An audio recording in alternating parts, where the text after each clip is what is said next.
என் வாழ்க்கையில ஏன் இவ்வளவு கஷ்டம்? என் வாழ்க்கையில ஏன் இவ்வளவு துக்கம்? என் வாழ்க்கையில ஏன் இவ்வளவு வேதனை? கேள்வியோடு இருக்கிற இருதயங்களை வார்த்தைகளை கொண்டு வருகிறார்.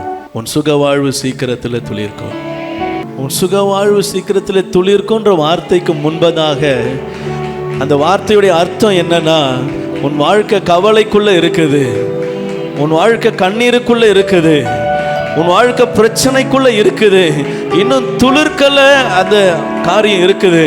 ஆனா ஆண்டவர் சொல்றாரு, நாள் ஒன்று வருகிறது, ஏற்ற காலம் ஒன்று வருகிறது, ஏற்ற நேரம் ஒன்று வருகிறது.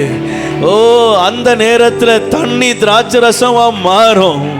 ஓ, கசப்பு மாறா, அது சுவையாய் மாறும்.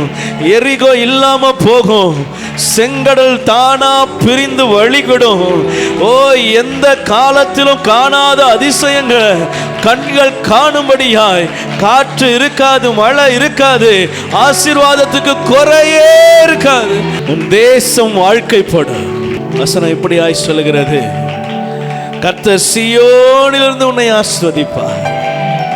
நீ ஜீவனுள்ள நாளெல்லாம் எருசலேமின் வாழ்வை காண்பாய்.